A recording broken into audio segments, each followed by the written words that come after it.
এমন রাজনীতি করলেন আপনাকে দেশ ছেড়ে চলে যেতে হবে।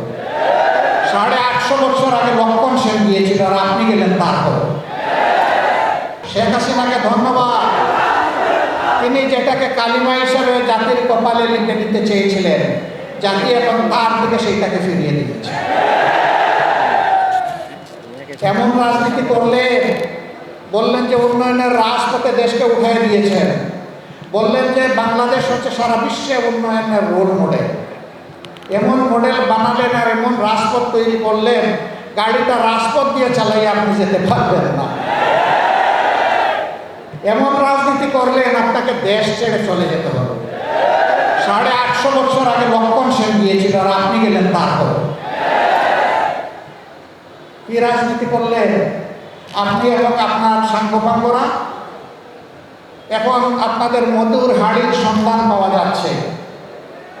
একজন গৃহকর্তা গৃহকর্মী যারা তাদের কাজ করেছে, এখন তাদের অ্যাকাউন্টে 100 কোটি পাওয়া যায়, কোটি কোটি পাওয়া যায়। আলাউদ্দিনের চেরাগ জ্বলে, আর সেই তারাই বেগম খালেদা জিয়াকে 3 কোটি টাকার জন্য মামলা দিয়ে বলেছেন তিনি এতিমের মাল আত্মসাৎ করেছেন।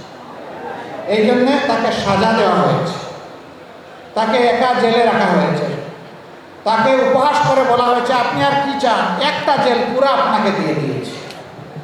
এনজিওর কিস্তি প্রথমবার বিকাশ পেমেন্ট করলেই 20 টাকা ইনস্ট্যান্ট ক্যাশব্যাক। এইভাবে অহংকার, উপহাস, মানুষের প্রতি ঘৃণা তারা ছড়িয়েছিলেন, জাতিকে ভাগে ভাগে বিভক্ত করেছিলেন, মেজরিটি মাইনরিটি নাম দিয়ে মুখোমুখি করে ফেলেছিলেন।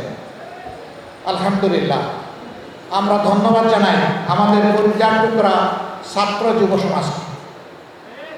আমরা যে আন্দোলনের সূচনা করেছিলাম 15.5 বছর আগে, তার পরিসমাপ্তি টেনেছে তারা। আল্লাহর দরবারে শুকরিয়া। আজকে এ নিয়ে আমি অনুরোধ করবো আমরা কেউ যেন ক্রেডিট কাড়াকাড়ি না, যে আন্দোলন আমার চেষ্টার ফসল, ত্যাগের ফসল, এটা যেন কেউ না বলে। আলহামদুলিল্লাহ, আমরা যেন বলি যে এটা আমাদের সকলের ত্যাগের ফসল, তাইলে সকলের প্রতি সম্মান দেখানো হবে। আমরা চেষ্টা করছি যাদের চিকিৎসা দেশে সম্ভব নয় তাদেরকে একটু উন্নত চিকিৎসার জন্য বিদেশে পাঠানো। 2-1টা দেশের সাথে আমরা আলাপ আলোচনা করেছি, তারাও আলহামদুলিল্লাহ আগ্রহ দেখিয়েছে। তারা যদি একটু এগিয়ে আসে, এদেশের এই সমস্ত দুঃখী মানুষের বিরাট উপকার। যারাই এগিয়ে আসবে তাদেরকে আমরা প্রকৃত বন্ধু হিসাবে কবুল করবো ইনশাআল্লাহ।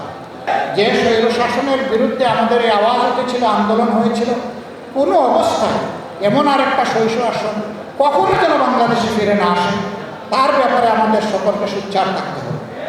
আমরা যদি ঐক্যবদ্ধ থাকি, আমাদের মাথায় কেউ কাঁঠাল ভেঙে খেতে পারবে না ইনশাআল্লাহ।